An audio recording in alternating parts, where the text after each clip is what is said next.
All right, everybody. Thanks for coming. Today we got Mr. Peter Kaufman, CEO of Glen Eyre. He wrote this book, Poor Charlie's Almanac with Charlie Munger. It's an excellent book. Best book I ever read by far in my life. And he serves on the board of Daily Journal with Mr. Charlie Munger, and he's going to give us a few words today. So please welcome Mr. Peter Kaufman, everybody.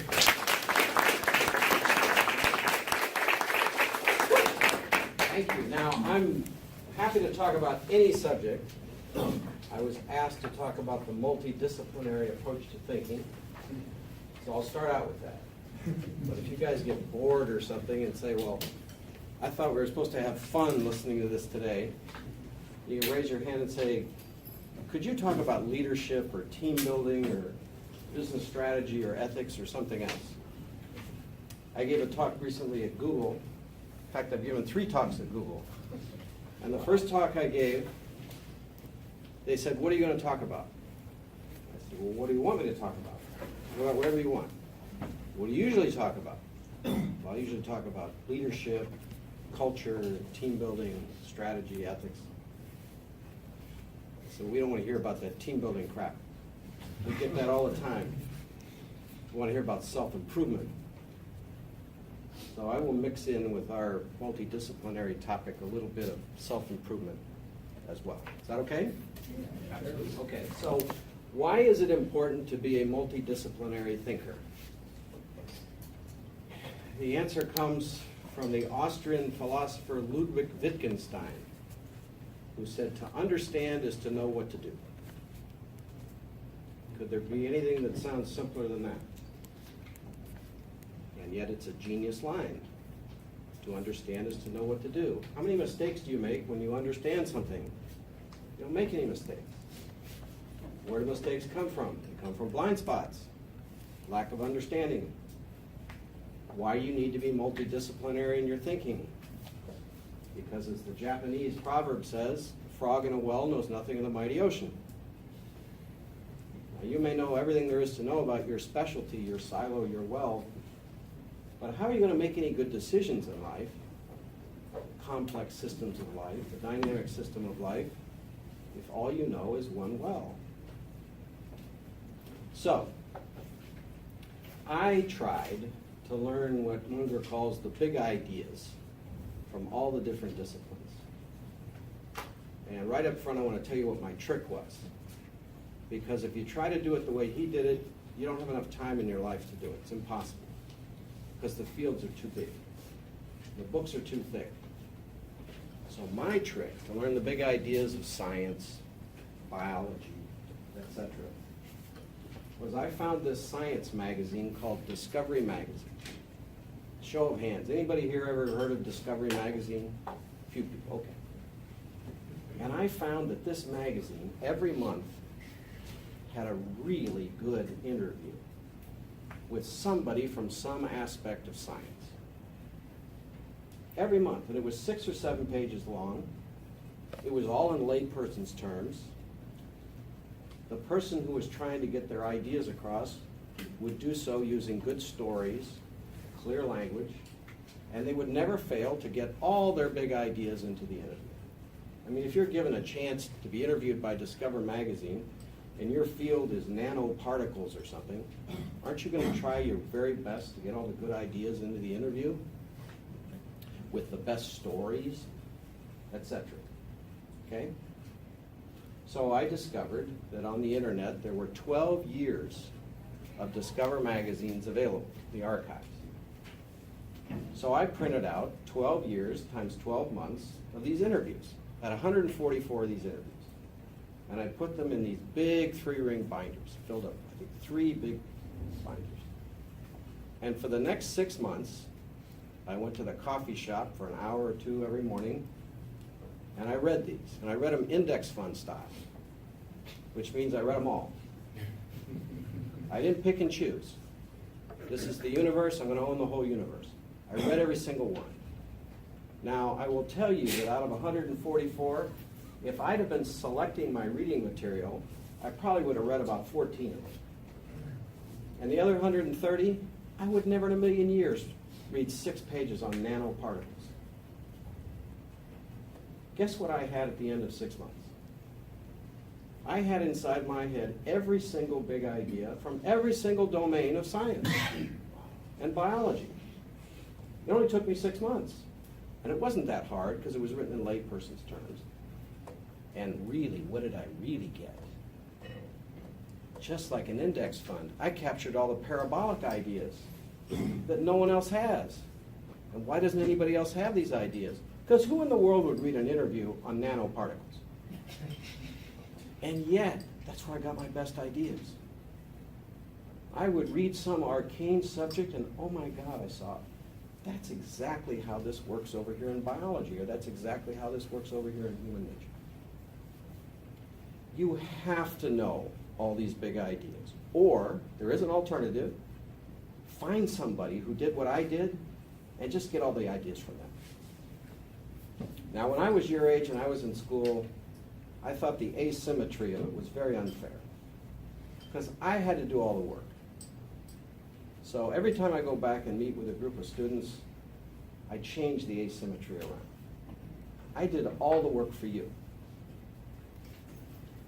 I have 30 examples in here of models that I derived from what I call my 3 buckets. Let's see if I've got my 3 buckets.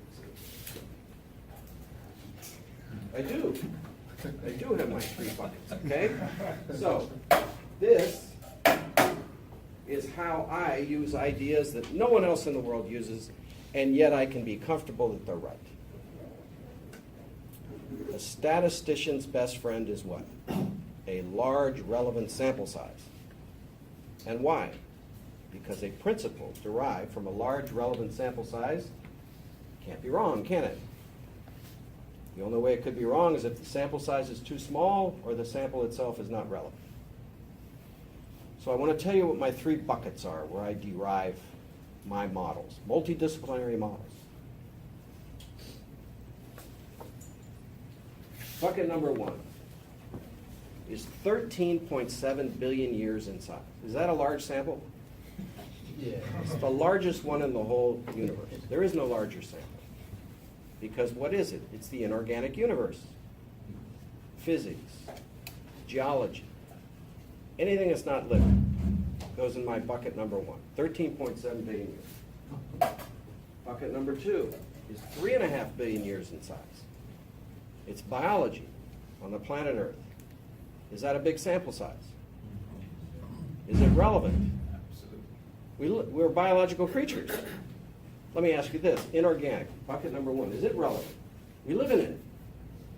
So bucket number 1 we live in, 13.7 billion years. Bucket number 2 is what we're part of, biology, 3.5 billion years. And bucket number 3 is 20,000 years of recorded human history.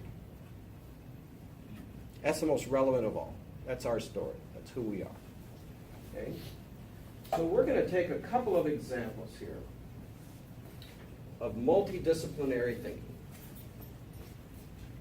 We'll ask this question. Is there a simple 2-word description that accurately describes how everything in the world works? That would be very useful, wouldn't it, if you could know how everything works in just 2 words? Yeah. Right? So we go to bucket number 1. So well, how does everything work? We go to Newton's 3rd law of motion. We're getting very multidisciplinary here. Does anybody in the room know what Newton's 3rd law of motion says? Yes, sir. For every action there is, there will always be an equal and opposite reaction. That's what Peter is. See, he wins one of my pens here for answering that question correctly. I always give out rewards, like operant conditioning from psychology, right? Thank you, sir. So there you go. Appreciate it. Yes, if I put this bottle of water on this table, Newton's 3rd law of motion says that the bottle pushes down on the table with force X. And it also strangely says that the table pushes back with equal force X. That's very strange. But you know how long that's been true? 13.7 billion years that's been true. Now what if I push down twice as hard? What does the table do? Okay. What if I push down 21.5 times harder? What does the table do? 21.5. Okay, now is there a good word, a catch-all word to describe what we're talking about here when this pushes down and this thing pushes back? Yeah, it's reciprocation, isn't it? But it's not mere reciprocation. It's perfectly mirrored reciprocation. The harder I push, the harder it pushes back. Does everybody buy that? That's bucket number one. That's how the world works. It's mirrored reciprocation. Everything in the inorganic universe works that way. We go to bucket number two. And introduce a little humor into this. Even though this is a dog, pretend it's a cat, okay? This is a cat for the time being. Mark Twain said that a man who picks up a cat by its tail will learn a lesson he can learn in no other way. What is this cat going to try to do? It's going to do what? Attack you. Yeah, it's going to try and scratch me, right? With its sharp claws. And why? It doesn't find being picked up by its tail very agreeable, does it? Now, what if I start swinging this cat around by its tail? What does the cat do now? Now it's trying to scratch my eyes out. It said, you escalated on me, pal, I'm going to escalate back on you. Does that sound a lot like mirrored reciprocation? But what if instead of doing something disagreeable with this cat, we do something very agreeable with this cat? This cat's sitting here, we come over and we gently pick it up by its tummy, and we put it in our crook of our elbow and we gently stroke it. Does the cat try and scratch us? No. What does it do? It licks our hand. And as long as I sit here and stroke it, it's going to lick my hand, continue to lick my hand. It wants to show me what? I like this. This is agreeable. You're a good guy. Keep it up, man. It's mirrored reciprocation, isn't it? If I act in a disagreeable way to the cat acts in a disagreeable way back, and mirrored. If I act in an agreeable way. What do you think we're going to find when we go to bucket number 3? It's exactly the same thing, isn't it? Your entire life, every interaction you have with another human being is merely mirrored reciprocation. Now, you're going to say to yourselves, this is too simple. It can't be this simple. It is this simple. Doesn't mean it's not sophisticated. This is a very sophisticated model we just derived, isn't it? We did it multidisciplinary, didn't we? We looked into 3 largest sample sizes that exist, the 3 most relevant, and they all say exactly the same thing. Do you think we can bank on that? 100% we can bank on that. So, if you think about things being complex as being sophisticated, like most people do, you think the more complex it is, the more sophisticated it is. I want you to remember, as best you can, what I'm about to say. It's very, very important. Albert Einstein once listed what he said were the 5 ascending levels of cognitive prowess. Now, there's nobody in this room that doesn't want to be at level number 1, right? That's why we're here. You don't want to be level number 5. You want to be level number 1. Wait till you hear what these levels are. It's going to blow your mind. So number 5, he said, the very bottom, was smart. Okay? That's the lowest level of cognitive prowess, is being smart. Next level up, level 4, is intelligent. Level 3, next up, is brilliant. Next level up, level 2, he said, is genius. What? What's higher than genius? He must have that back. No, he doesn't. Wait till you hear what number 1 is, according to Albert Einstein. We just demonstrated. Number 1 is simple. Simple transcends genius. Why is simple, the right kind of simple, better than genius? Because you can understand it. I bought this book. I usually take it when I'm giving a talk like this. It's The Ethics by Spinoza. Spinoza's ethics book is written by a true genius. And guess what? You can't understand anything in it. But can you understand what I walked you through? Mirrored reciprocation? Okay. Now, because this is an economics club, right? Everybody here interested in economics? So let's give an example of a model derived, multidisciplinary, same way we did before, but is just about as pure an economic model as you can find. So now we're going to ask the question, what's the most powerful force that we as human beings, both as individuals and groups, can potentially harness towards achieving our ends in life? Okay, we go to bucket number one. We ask, what's the most powerful force in bucket number one?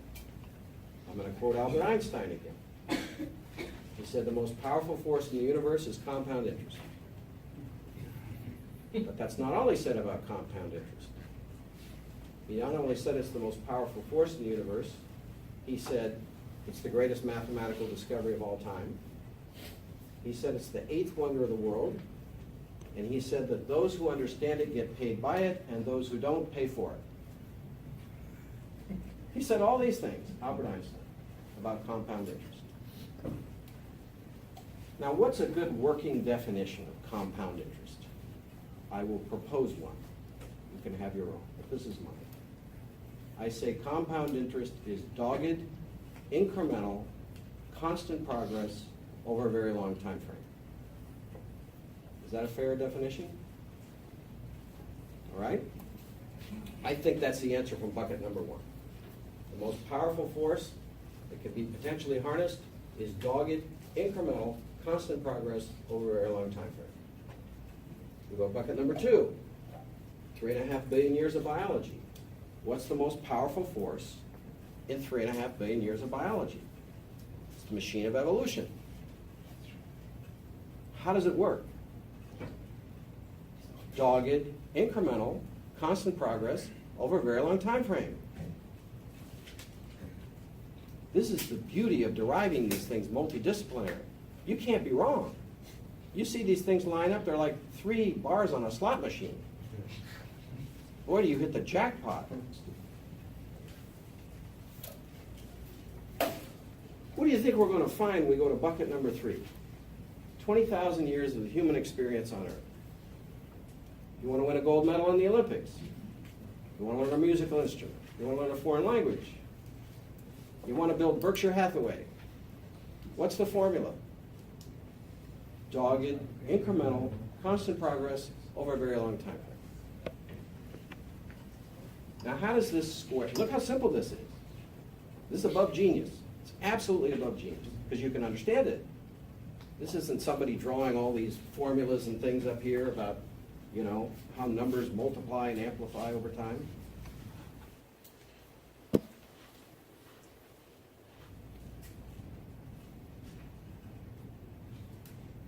The problem that human beings have is we don't like to be constant. Think of each one of those terms: dogged, incremental, constant progress over a very long time frame. Nobody wants to be constant. We're the functional equivalent of Sisyphus pushing his boulder up the mountain. You push it up halfway and you go, "Oh, I'll come back and do this another time." It goes back. You know, got this great idea, I'm going to really work hard on it. And you push it up halfway, you know, I'll get back to this next month. This is the human condition. In geometric terms, this is called variance drain. Whenever you interrupt the constant increase above a certain level of threshold, you lose compounding. You're no longer on the log curve. You fall back onto a linear curve or, God forbid, a step curve down. You have to be constant. How many people do you know that are constant in what they do? I know a couple, Warren Buffett and Charlie Munger. Everybody wants to be rich like Warren Buffett and Charlie Munger. I'm telling you how they got rich. They were constant. They were not intermittent. Let me give you an example of why intermittency is perhaps the most important thing in your lives, whether you realize it or not. We'll begin with the example of bringing home a puppy from the pet shop. Brand spanking new puppy from the pet shop. And the kids are so excited, they're so excited. What's your goal bringing home this puppy to your household? I say it's to have an engaged, contributing, all-in new member of your household. And night number one, how we doing? It's a disaster. This thing's over in the corner shaking like a leaf. It's anything but engaged, it's anything but contributing, and it's anything but all in. It's shaking like a leaf. Human beings are really good at solving this problem. We know we need to create a calm, reassuring, secure, and safe environment. We know that even though this puppy can't understand what we're saying, we need to communicate in soothing tones. And we also know that we need to provide food and water for this puppy.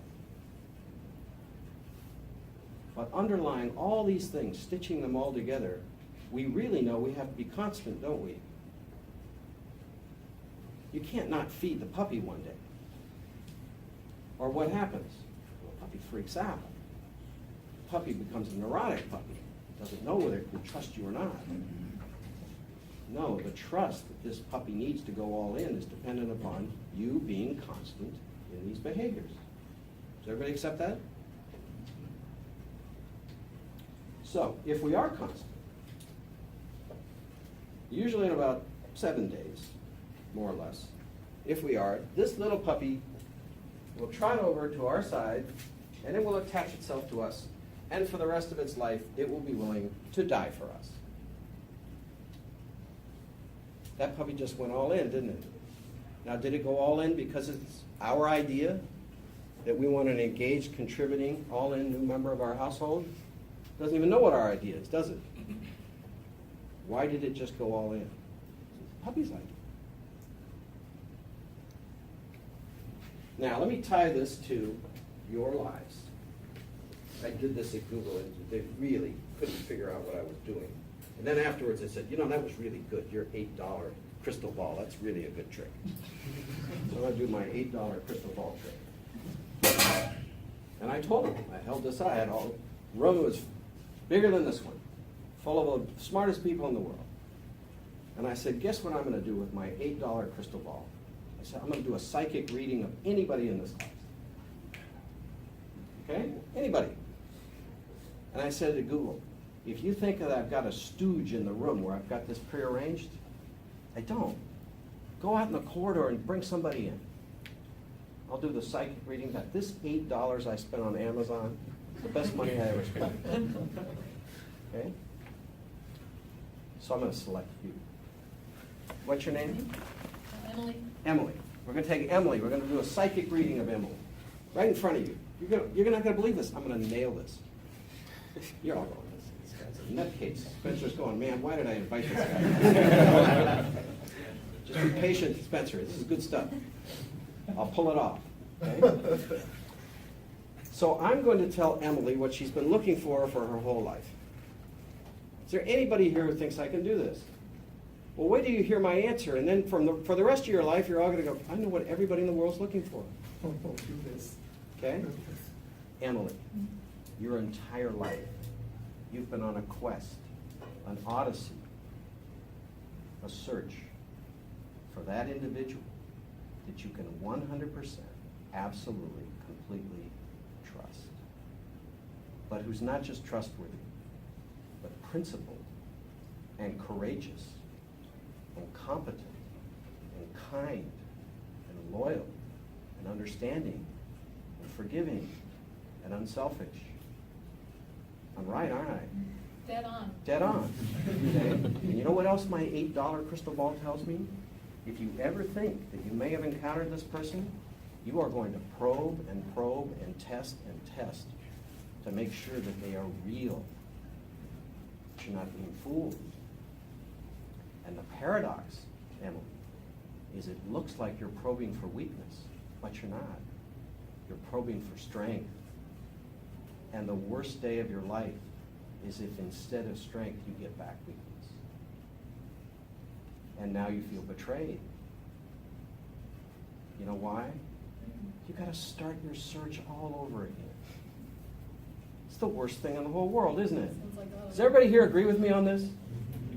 Yeah. Look how simple this is. Here's your 22-second course in leadership. That's all it takes. You don't have to go to business school.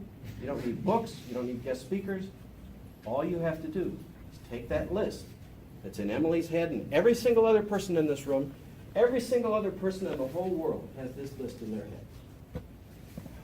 Trustworthy, principled, courageous, competent, loyal, kind, understanding, forgiving, unselfish. And in every single one of your interactions with others, be the list. Remember how that puppy dog went all in? You do this with the other human beings you encounter in life, they're all going all in. And not because it's your idea. Most people spend all day long trying to get other people to like them. They do it wrong. You do this list, you won't be able to keep the people away. Everybody's going to want to attach to you and be willing to do what? Just like that puppy, they'll be willing to die for you. Because you are what they've been looking for their whole lives. This is pretty profound, isn't it?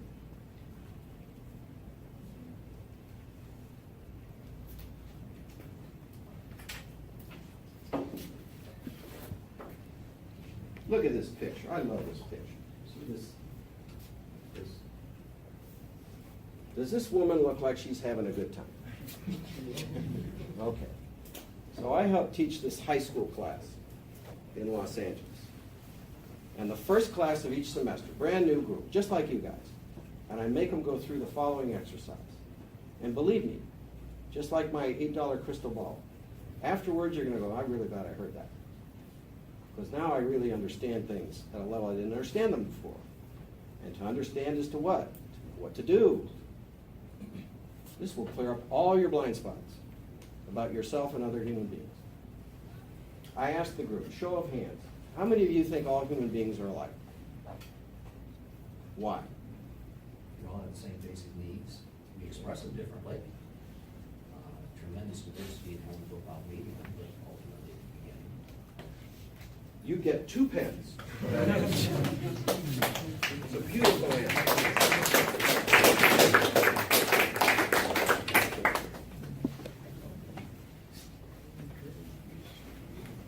So we're going to identify what those needs are. What's your name? Craig. Craig. Craig nailed it. Okay? How many, show of hands, how many of you want to be paid attention to? I mean, is there really anybody here who doesn't want to be paid attention to? You're a different kind of human being if you are. Okay. How many of you want to be listened to? How many of you want to be respected? How many of you want meaning, satisfaction, fulfillment in your life, a sense that you matter? And then I tell the high school kids, number 5. I put it number 5, even though it's the most important of the 5. I put it last. Because if I put it first, you wouldn't raise your hands, because it's awkward. Everybody's going to think I'm weird. Okay? But then they do raise their hand, because I softened them up. How many of you want to be loved? Everybody's exactly the same. The only difference is, as Craig said, is the strategy that they're employing to try to get to fulfill those needs. Okay? Now, I'm going to tell you the strategy that dogs use. The dogs are going to be very unhappy with me for telling you this. I'm ratting them out. Okay? So when your dog is in the backyard and he goes to the fence between your house and the next house and he talks to the dog next door, I'm going to tell you what he says. No one has ever divulged this before. You're the first group to ever hear this. Your dog says to the dog next door, can you believe how easy it is to manipulate human beings and get them to do whatever you want them to do for you? And the dog next door goes, I know, it's a piece of cake. And your dog says, yeah, all you have to do is every single time they come home, you greet them at the door with the biggest unconditional show of attention that they've ever gotten in their home. And you only have to do it for like 15 seconds. And then you can go back to doing whatever you were doing before and completely ignore them for the rest of the evening. However, you do have to do this every single time they come home. Okay? And what will the person do? They'll take care, they'll do anything for this dog. Okay? Now, do you think that this woman feels she's being paid attention to? Yeah. And listened to? and respected? Do you think she's getting meaning, satisfaction, fulfillment? Do you think she matters to this dog? And do you think she thinks the dog loves her? And what does the dog get in return? Everything. All you have to do, if you want everything in life from everybody else, is first, pay attention, listen to them, show them respect, give them meaning, satisfaction, and fulfillment, convey to them that they matter to you, and show you love them. But you have to go first. And what are you going to get back? Mirrored reciprocation, right? You see how we tie this all together? The world's so damn simple. It's not complicated at all.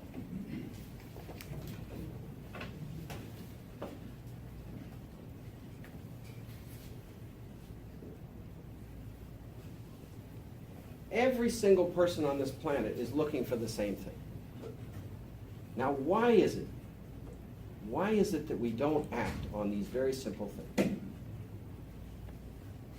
So I have an example I use with the class, my elevator example. I'm famous for my elevator story. You're standing in front of an elevator. The door's open. And inside the elevator is one solitary stranger. You've never met this person before in your whole life. You walk into the elevator. You have three choices for how you're going to behave as you walk into this elevator. Choice number one, you can smile and say good morning. And I say, at least in California, if you do that, 98% of the time, the person will smile and say good morning back. You can test it, okay? My guess is you're going to find 98% of the time that people say good morning. Choice number two, you can walk in and you can scowl and hiss at this stranger in the elevator. And they have no idea why you're scowling and hissing at them. And I say 98% of the time, they may not hiss back at you, but they will scowl back at you. And option number three, this is where the wisdom comes. You can walk into the elevator and you can do nothing. And what do you get 98% of the time if you walk into an elevator and you do nothing from that stranger in the elevator? What do? Nothing. It's mirrored reciprocation, isn't it? But what did you have to do? You had to go first. And you're going to get back whatever you put out there.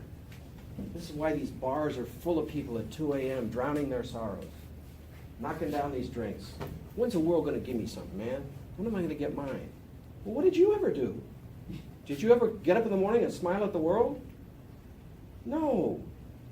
You either did nothing or you scowled and hissed at the world. You're getting back exactly what you would expect to get back if you understood how the world really works, which is why we study multidisciplinary things, right? We can't be wrong on this, can we? No. It's all mirrored reciprocation. So what do you want to do? You want to go positive, you want to go first. What's the obstacle? There's a big obstacle. This is an economics club. Certainly you've all heard of Daniel Kahneman, Nobel Prize winner, economics, behavioral economics. And what did he win his Nobel Prize for? For answering the question. Why would people not go positive and not go first when there's a 98% chance you're going to benefit from it and only a 2% chance the person's going to tell you to screw off, you're going to feel horrible, lose face, and all the rest of that? And that's real. That's why we don't do it. He said there's huge asymmetry between the standard human desire for gain and the standard human desire to avoid loss. Which one do you think is more powerful? 98% versus 2. Now I gave this same talk at Fairfax up in Toronto, Prem Watts' outfit, the Berkshire Hathaway of Canada. And I said, of all people in the whole world, you guys should not be making this mistake. Why? Because you're in the insurance business. How does insurance work? You're supposed to spend 2% to protect 98%, right? Look what you're doing. You're spending 98% to protect against the 2% probability that somebody makes you look foolish. Lou Brock set the major league record for stolen bases, the St. Louis Cardinals, many years ago. And he once said, Show me a man who's afraid of appearing foolish, and I'll show you a man you can beat every time. And if you're getting beat in life, chances are it's because you're afraid of appearing foolish. So what do I do with my life? I risk the 2%. I was so proud the other day. I was reading Bono on Bono. Bono's the lead singer of U2. He's the only other person I've ever encountered in my entire life, and I asked all my cronies, has anybody else ever encountered this elevator model before? No? No, that's yours, Peter. And I said, I said 98 too. Guess who's got the exact same model? Bono. But he doesn't have 98 too, he's got 90-10. Those are his numbers, 90-10. I read this, like, can I be wrong on this? That guy is really squared away. Okay, I hope someday I'm as squared away as he is. It's incredible to think. He figured it out. That's why that guy's had such a great life. He goes, I know 10% of the people are going to screw me. That's okay. If I'm not willing to be vulnerable and expose myself to that 10%, I'm going to miss the other 90%. Does that make sense? Now, Charlie Munger, one day, he turned my whole life upside down. I was over at his house one day. Peter, I've been hearing about you going around giving all these talks. You don't have to go around the country telling people how to make more money. I said, well, that's not what I do, Charlie. Very nimble on my feet.